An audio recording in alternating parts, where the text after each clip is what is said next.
Hello, everyone. Hello and welcome to this video.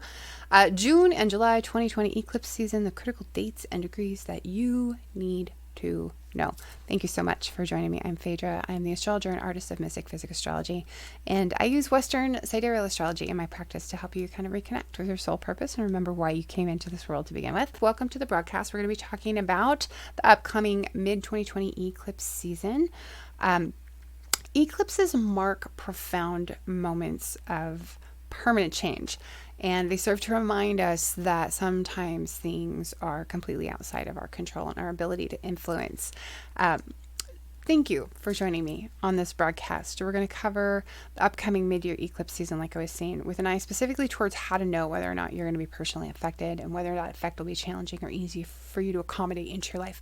And we're going to take a look as well at what dates you need to keep your eye on in the coming year if you're going to be directly affected by any of the 3 upcoming eclipses. And my aim always with these broadcasts is to provide guidance for you on how we can kind of consciously use the energy of the transiting planets to affect our lives in a positive way.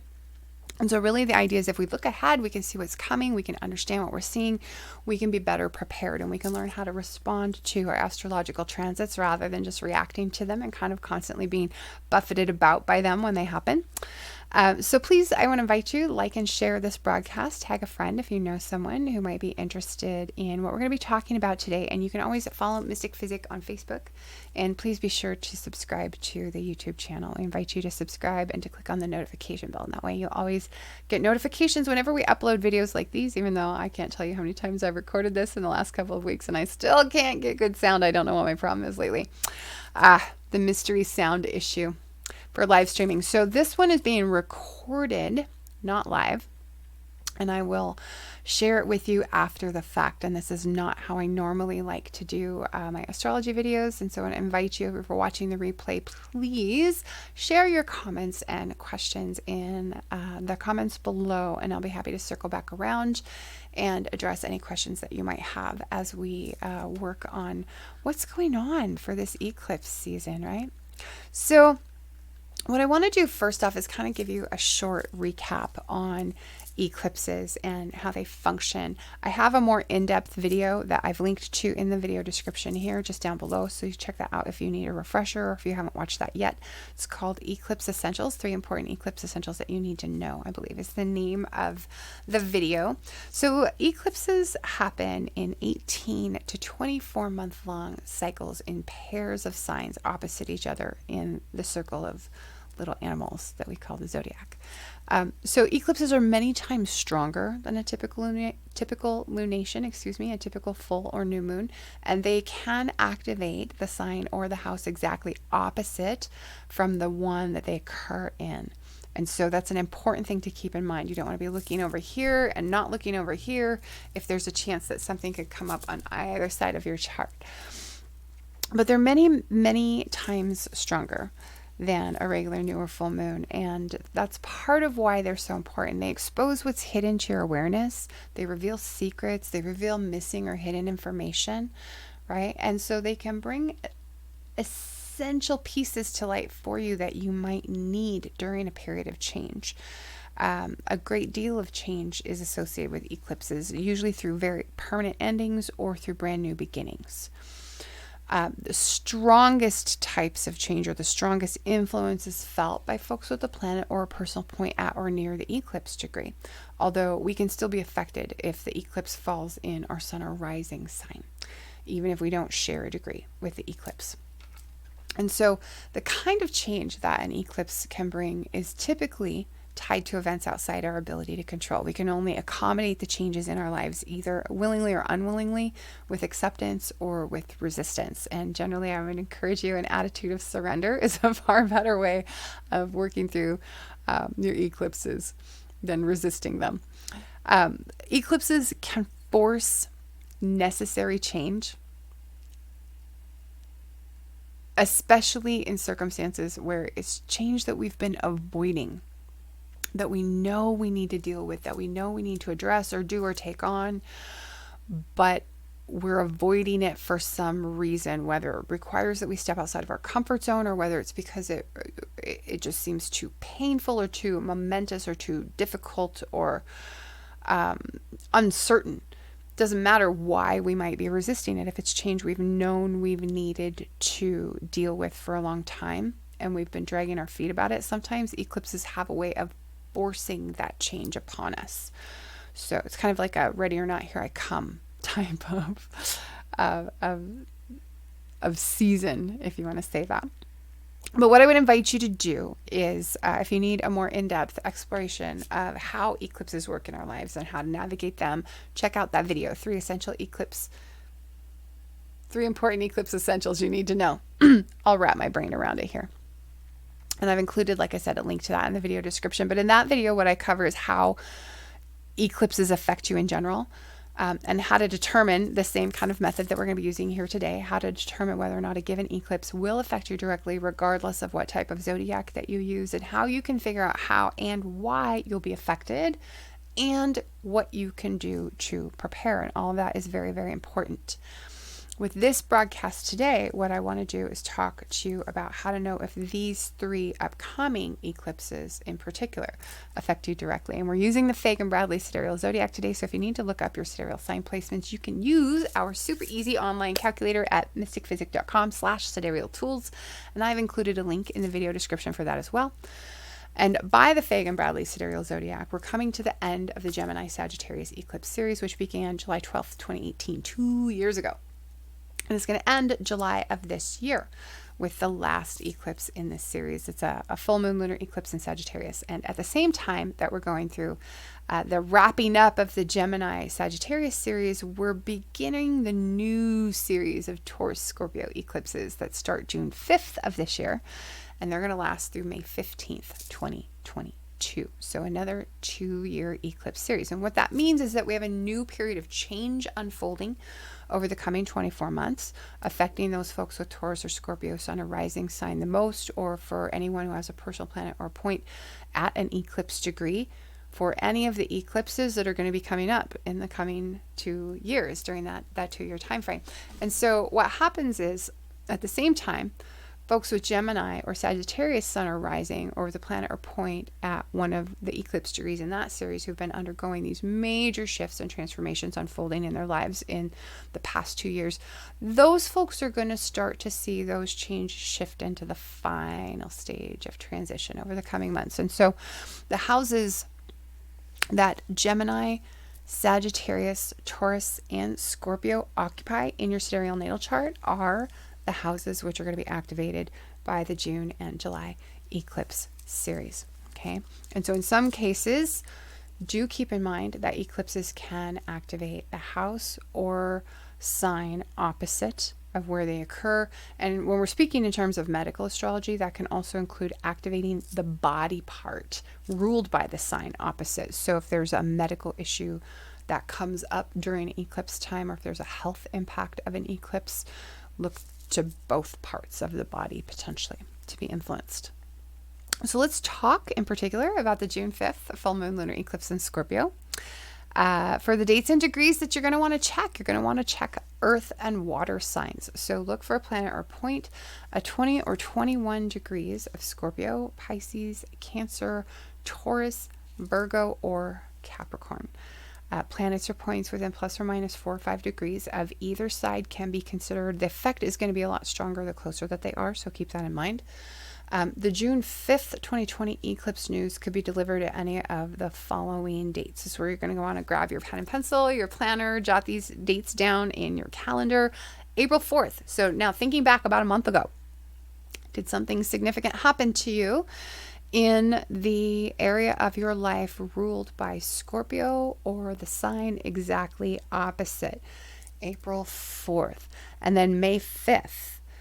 So coming up here in just a couple of days, Tuesday, you're going to want to be keeping your radar open if you're going to be impacted by the Scorpio eclipse. June 5th as well, July 5th, and August 5th. Now, those dates are just the dates we're concerned about within eclipse season proper for June and July eclipse season. There are additional dates coming up through the the next 12 months to come that you're also going to want to make note of. But let's get into the nitty gritty here for a moment. If you have Scorpio sun or rising, or a planet or personal point at 20 or 21 degrees of Scorpio, Taurus, Leo, or Aquarius, experiences that are brought up by this eclipse are likely to be much more challenging for you, and they can bring greater growth and learning potential, which is actually kind of a good thing, even though you do have to work your way through challenges to reach that. The eclipse degree is going to be reactivated for you folks at the full moons in July, September, and November of 2020. So note those full moons. And then again at the full moons in February and in May. Okay. So those are the full moons that you'll want to watch during the coming 12 years. Keep your eye on if you're going to be affected by the full moon lunar eclipse in Scorpio, 20 degrees, 32 minutes on June 5th. If you have a planet or personal point, however, at 20 or 21 degrees of Cancer, Capricorn, Virgo, or Pisces, this will be a less challenging eclipse for you, okay? But what that means is that it will likely require a little bit more conscious effort and intention and action on your part if you want to actually harness the eclipse energy. For you, the eclipse degree will be reactivated at the full moons in July, August, October 2020, and again at the full moons in January and March 2021. Okay. Now let's talk a little bit about the full moon lunar eclipse in Scorpio and what we know about it astrologically before we move on to the next eclipse. So this is the part that's a little bit new for this broadcast. In the past, we've done these eclipse live streams, and we haven't talked specifically about the astrology of any of them during the actual live broadcast. Usually I save that for when we do our sidereal insights, astro update, or for when we do our new or full moon lunar practice. I wanted to take some time in this broadcast to explore all three of these in a little bit more depth, just to give you kind of a heads up about what kind of energy we'll be experiencing around these eclipses so that you can more adequately plan and make what needed adjustments you need to in your life in that regard. And so you'll kind of see why as we move through the astrology of each of these coming eclipses. But this is something that we haven't done before. And so if you have questions or comments about this part of the broadcast as we move through it, please share them in the comments, and I'll be happy to come back after the fact and answer your questions. Now, with the full moon lunar eclipse in Scorpio, we have two rulers, right? We have Mars and Pluto. We have co-rulers because there's a modern and a traditional. And when we have that type of a situation, I do like to look at both rulers. I find that there's insight that can be gleaned from doing that. And I find that just by examining the condition of the rulers, you can generally get a feel for which ruler is going to have more weight for a given eclipse or a given astrological event of any type. Okay. And in this situation for June 5th, we have Mars in Aquarius and we have Pluto in Sagittarius. We have Mars widely conjunct Neptune. We have Jupiter conjunct Pluto. We have, so both of our rulers are experiencing conjunctions with this eclipse, right? We have Mars square both the sun and the moon. And we have the sun conjunct Venus and the moon opposed Venus. So here we have another planet totally unrelated to Scorpio by most traditional measures. It's also going to be brought into bear in terms of how it flavors this full moon. Now, one thing to keep in mind during this conversation is that Venus is retrograde on June 5th. So she will be retrograde for the very first full moon that we have. And this could be an emotionally tense full moon. And I want to clarify that because oftentimes in the past you've heard me describe full moons as emotionally intense. Okay. And that's just when I look at a configuration and I see a lot of factors signifying emotional activity, right? And especially at a full moon, those are typically more emotional anyway. Right? What I want to underscore, though, is that that's not, yes, this will be an emotionally intense full moon because it is a full moon, because it's in a water sign, and because it's an eclipse. Those are the three basic factors, but it's going to be emotionally tense, not just intense. And so that's really what I want to differentiate here. Don't hear emotionally tense full moon and have your brain fill in the blank emotionally intense, which is what you usually hear me talking about. There's emotional tension in the chart configuration. There's impulsiveness in the chart configuration, completely outside of the fact that it's a full moon, and we tend to be more impulsive during the full moons anyway, right? Plus, eclipses are much, much, much stronger than normal lunations. And so this kind of headstrong behavior is really, really likely. Passions could run high at this full moon. Anger and arguments and conflict are possible, and they could be over involving or because of secrets or deception. Okay? And that's Neptune's influence. And the fact that eclipses tend to bring those things out and expose them. So if I had to give you a keyword for the full moon lunar eclipse in Scorpio at 20 degrees, 32 minutes, is that what we said? On June 5th, I would say it's complicated. Okay. Now, that's a keyword I think you could effectively use to describe nearly anything flavored by Scorpio. But this full moon especially, it's complicated. There's going to be impulses to escape.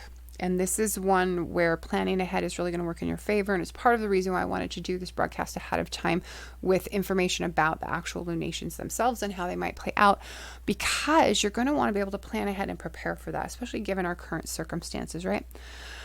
This impulse to escape, this is a moment for some self-reflection.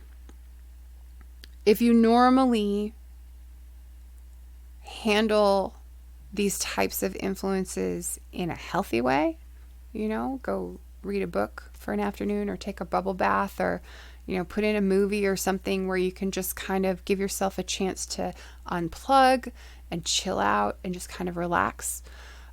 Do what you need to do, thinking ahead to have whatever it is you need to have in place to be able to do that in time for that June 5th eclipse. And what that means is don't use June 5th as your due date, because like I said, like the eclipse influence can last 2 months on either side, right?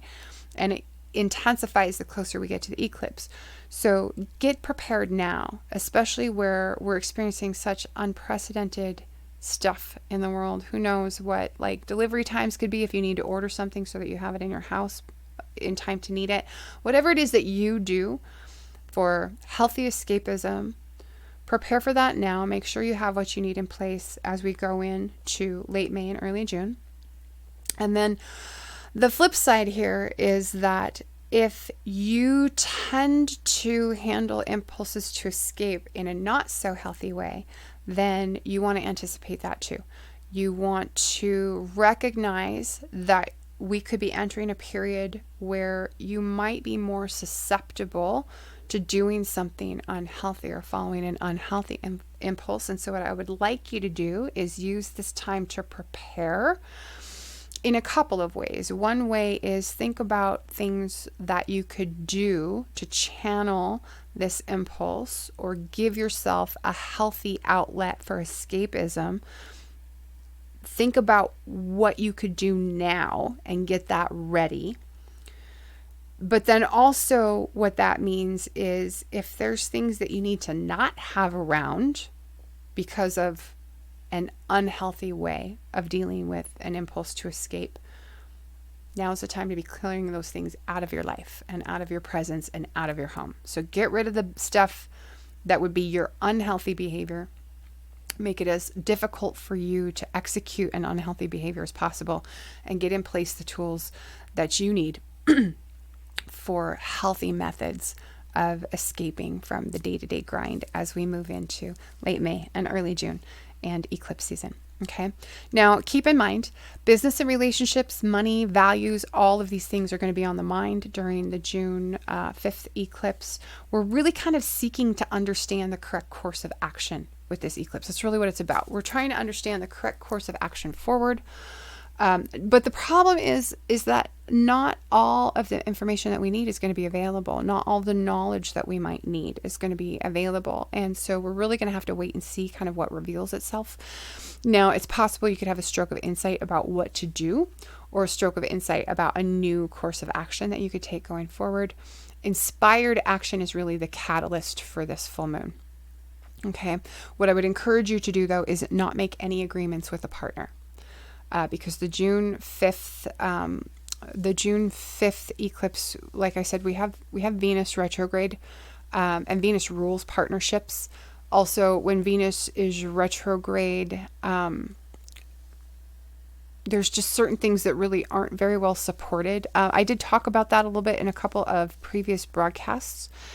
And what I'll do is I'll see if I can track down the segment on Venus retrograde and maybe make it a separate, shorter video clip, so that for those of you who might want to touch up on that or just get informed on that without sitting through discussion of past transits, you'll be able to do that. And so let me put that on my short list of things to do, since Venus is going to be going retrograde here in just mid-May, just in a couple of weeks, right? But like I said, don't be entering into agreements with a partner at the June 5th eclipse, especially agreements that involve finances or valuable possessions or investments. Okay. None of that type of agreement. Okay. You could undermine yourself doing that. So I'd be very, very careful.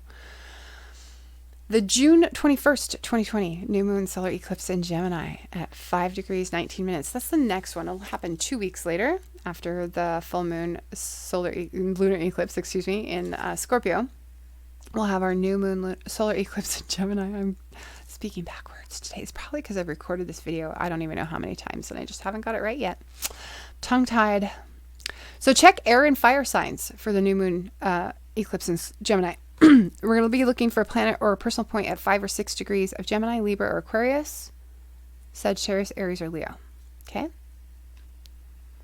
The June 21st eclipse news. Grab your pen. This could be delivered at any of the following dates. April 19th. So thinking back, barely a week and a half or so ago, almost 2 weeks ago, right?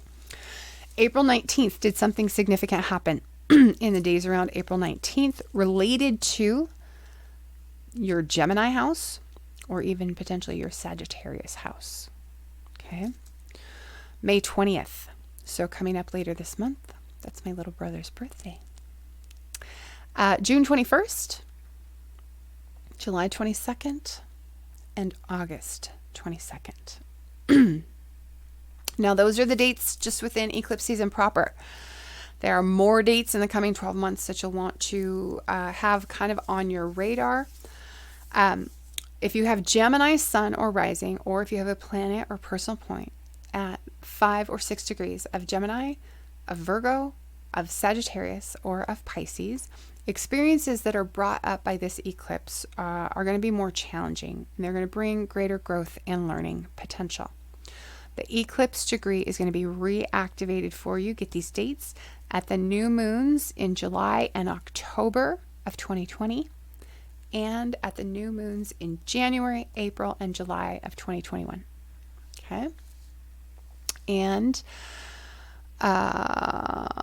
if you have a planet or personal point at 5 or 6 degrees of Leo, Libra, Aquarius, or Aries, then this will likely be a less challenging eclipse for you. But it's going to require much more of a conscious effort and action on your part if you want to harness it, if you want to take advantage of the eclipse energy for an initiation or to affect a permanent change in your life. You will actually have to make an effort. It would be really easy to just kind of let this eclipse slide right on past you. The eclipse degree in this case is going to be reactivated for you at the new moons in September and November 2020, and again at the new moons in March and May 2021. So let's talk about this eclipse for a minute. Mercury rules this eclipse, right?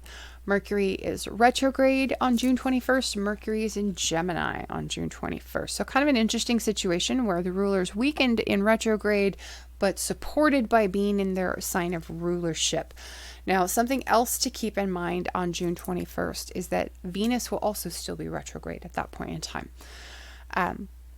So it's just smack in the middle, really, of retrograde season. Lots of planets will be retrograde, but in terms of personal planets, Mercury and Venus are the ones that we're going to feel most strongly. And for this particular eclipse, we're going to have Mercury in a wide sextile to Uranus.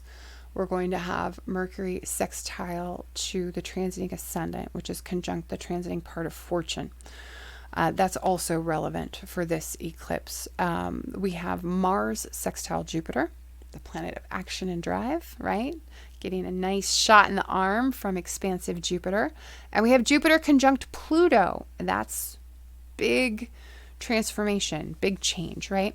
So this particular eclipse, what I want to underscore is that surprises, unexpected news is really possible near the Gemini new moon eclipse on the 21st of June. It's an easy new moon, but that means it is easy to waste the energy, and I don't want you to do that. So take action. I would strongly encourage you to take action. This is kind of a very nice new moon, especially for being an eclipse. But like I said, if you can, wait until after that eclipse news is delivered, if it's possible. The right action can move you further on your path at the new moon solar eclipse in Gemini, June 21st, on your path of growth and your path of learning your life lesson. Okay, that could be a significant movement forward for those of you who are inclined to personal development or who are wanting to really integrate your life lesson this go around. The incarnational wheel, right? But what I want to underscore for you too is that path of growth and life learning or life lesson learning could include conflict. The right action could include conflict. Okay? Conflict is not always a bad thing. It can be constructive. Go back to something that you've already started but never finished. That's the right thing to do at the new moon in Gemini, where everything is retrograde. Go back to something that you started but never finished, a project or something that's super important to you. Or, alternatively, you could reconcile with someone, a partner or a lover, a partner in business, some important relationship you could reconcile. So really, this is a prime opportunity to restart something that's important to you. It's an opportunity to kind of reinvent yourself. You could restore communication with someone. You could take a trip somewhere, a socially distanced trip, right? Be responsible to somewhere that you've been before that you loved. Mercury retrograde can be a really great time to travel. And it can be an especially really great time to travel if you're going somewhere that you've been before that was left an impression.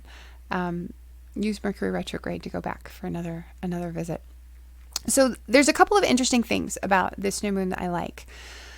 In terms of the ways that you can use it, I think we have some unique opportunities just due to what's going on with the planets and where they are in the heavens as they're retrograde and as this eclipse is taking place. Use this eclipse to renegotiate something. If there's something that you need to renegotiate, this is the time to start. June 25th eclipse. This is an eclipse where you could break a promise to someone. And that's not necessarily something that I encourage doing, right? Like none of us like to have promises made to us and then broken, but sometimes we make promises and for whatever reason, maybe we're not able to keep them. Sometimes that's just unavoidable. When that's the case, or if that's the case, the new moon solar eclipse in Gemini on June 21st could be the right time to break that promise. This is when you could come to the person that you need to break it with and sit down and clear the air and say, here's my situation. I have to break this promise to you. I'm sorry, whatever it is you need to say. You could break a promise, do it kindly, do it gently, do it compassionately. If you need to undo a contract, you could do that. I would not sign any new contracts. I would not enter into any agreements or commitments under the June 21st eclipse. But you could break a contract. If you need to unwind a contract or an agreement that you've already entered into, you've got to extricate yourself from it. Use the June 21st new moon in Gemini to do that. What I really want to leave you with on this eclipse is that this is a chance to tell a new story. That's a huge opportunity, especially if you're going back to something that's already been in play and it's not quite working out the way you wanted or headed the way you wanted, or maybe it just is stalled out completely. Go back and take a second look.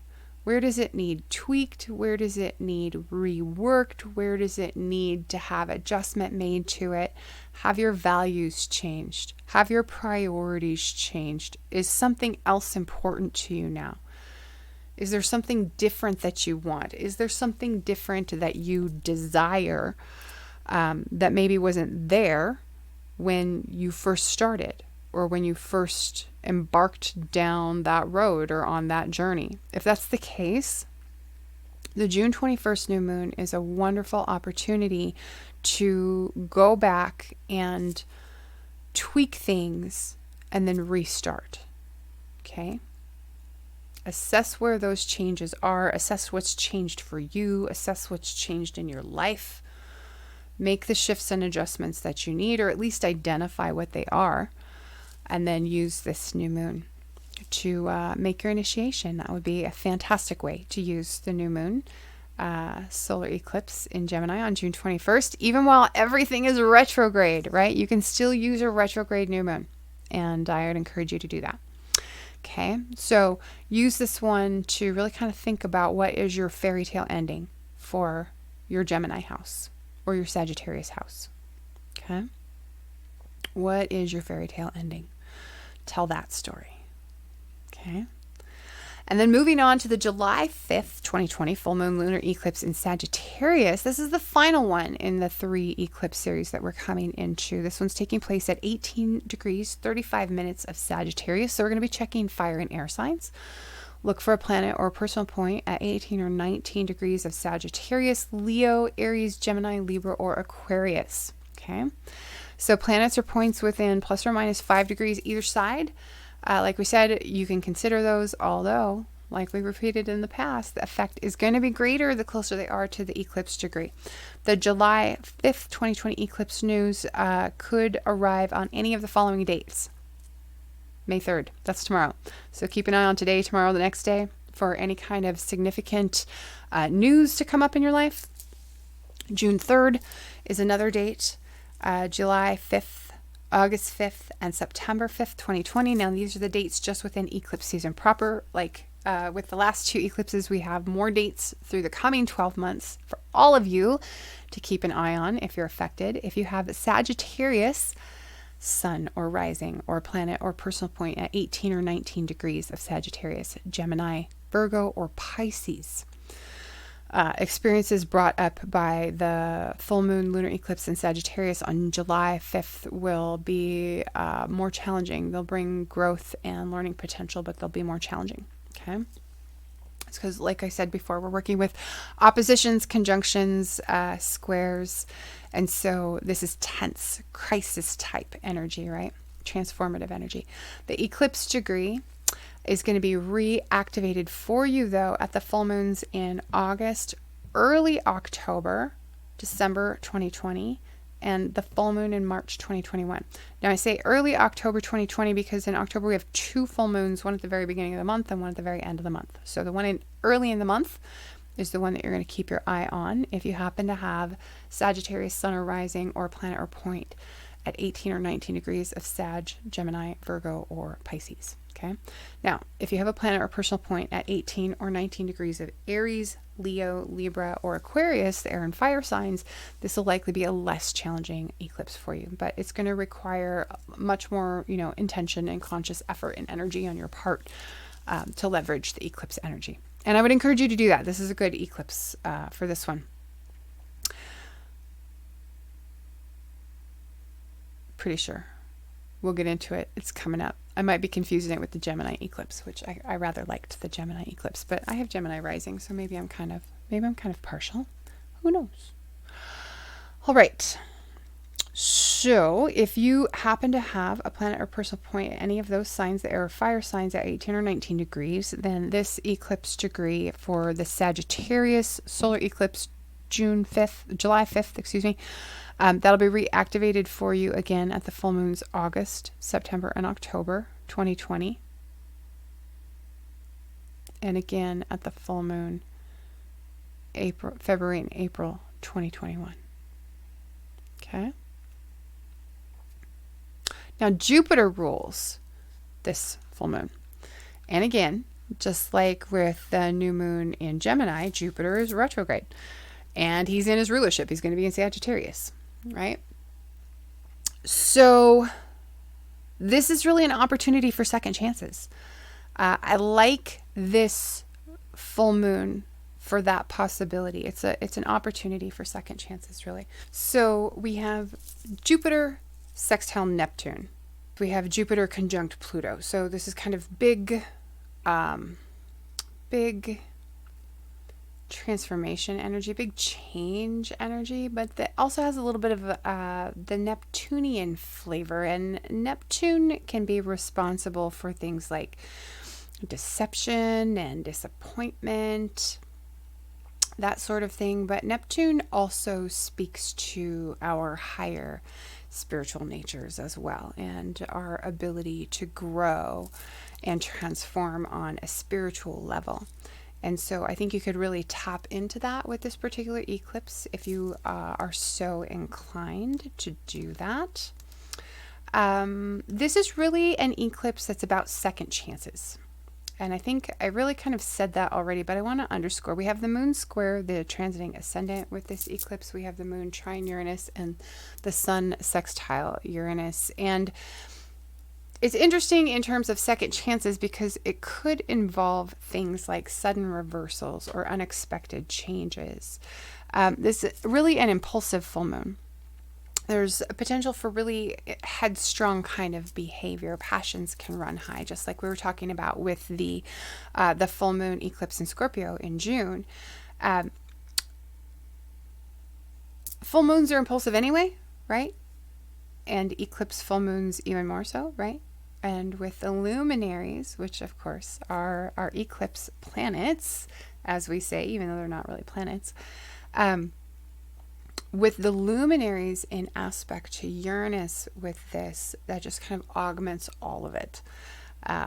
There's a real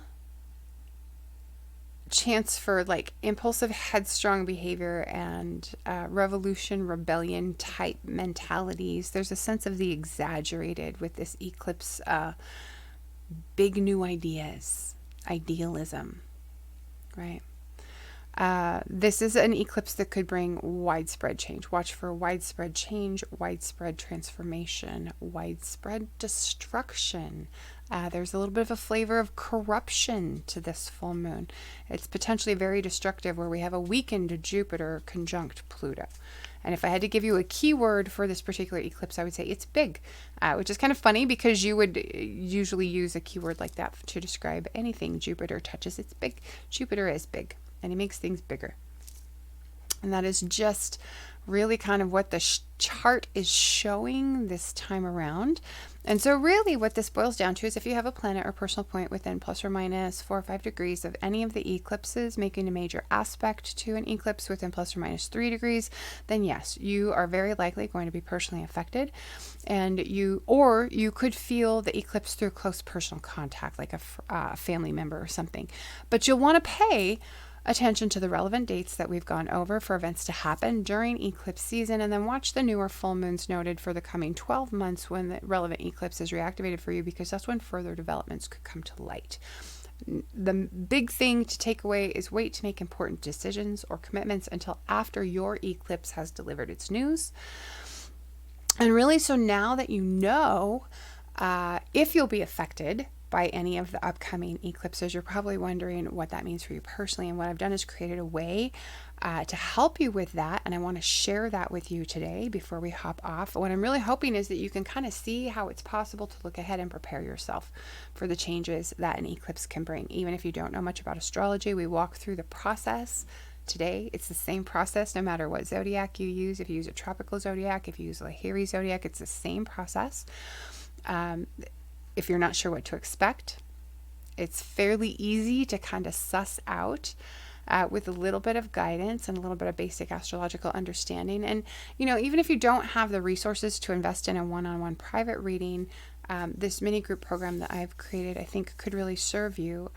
It's called Eclipse Insights. I like it. And the idea is I just wanted to create a way to help everyday astrology users like yourselves go from kind of chaotically reacting to your transits as they happen during eclipse season to responding to them with grace and kind of moving through them in energetic alignment with them. So the Eclipse Insights program is really meant to help you work directly with me as your personal astrologer to uncover what effects an eclipse could have for you through its own or through its contacts with your own natal chart, and how you can then develop specific strategies, right, to prepare for the major types of life experiences that eclipses can bring. And it's really a brand new format. I've never done this format before. I've never offered it before. And so the idea is that we're going to meet up for about 2 hours in small groups of no more than 4 to 5 people at a time, right? Because I don't think we could do more than 4 to 5 people at a time in 2 hours in a video conference setting. And what we'll do is each of you will get the chance to have me look at your chart in connection with the eclipse of your choice that you're concerned with, and we'll explore it in more depth. And so each of you on the call will get like 20 to 30 minutes per reading with me and the opportunity to ask questions directly. It gives me the opportunity to do some screen sharing with you to show you things that I might be looking at in charts specifically so that you can kind of follow along. An opportunity to learn even more about astrology through being present for the other participants' case studies if you choose to be present for those. So what I've done is arranged 3 meetups, one in the morning, one in the afternoon, one in the evening. And that way there's a variety of different time slots to meet different schedules. And I know we have viewers from all over the world, and I wanted to make sure that we had enough kind of choices available for you.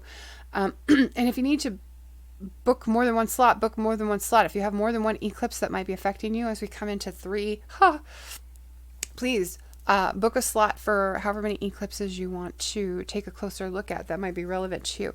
So May 7th is the first time we're doing, that's a morning session from 9 to 11 a.m. This is Mountain Time, of course, my time zone. Thank you. We're going to do May 9th from 1 to 3 in the afternoon, and then May 12th from 7 to 9 in the evening. And the idea is this allows you to get that personalized insight into how any of these eclipses could affect you. And it's really meant for 3 types of situations, if I think about it. So for the folks who maybe have a limited understanding of astrology, but want to be able to use astrological principles in their daily life, this is great because it gives you a chance to work one-on-one with me, and we can take a look at those things for you. If you're kind of a hobbyist, or you have, familiarity with astrology and you can read your own charts, but you like to have the opportunity to learn from a live astrologer while they're reading a chart of another person or another situation, you get that as well, that benefit. Or if you're even if you're a professional astrologer, or you're a little bit more experienced with astrology, you had, years with it under your belt, and maybe you just want a second opinion or another set of eyes, I'd be happy to do that for you as well. I don't know if you're like me, like I cannot read my own chart, period. Like, I know what it says, but I can't, like, reading transits, like, I don't even try. I just don't even bother. I'm like, I look at it and it's like Greek when it's my own chart. I can read other people's charts, great, all day long. But when it's my own chart, So it could be useful for that too, if that's your experience as a professional astrologer. If you struggle to read your own chart, book a slot. I'd be happy to help you. Okay. But the idea is that way, you have the opportunity to get personalized insight, to come up with a smart strategy for navigating, a really uncertain future, because eclipse time is uncertain time, and you get to work directly with a professional astrologer at the same time, even if you don't have the resources for a one-on-one private reading. And that's really the idea, because normally you might pay hundreds of dollars for a personal reading.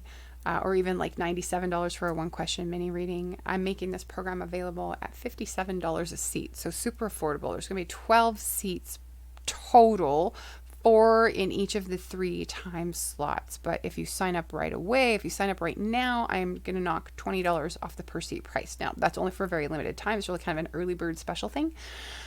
So book before midnight on Monday, and you'll get at $37 per seat. It's going to go to $57 a seat after that, but reserve your spot today.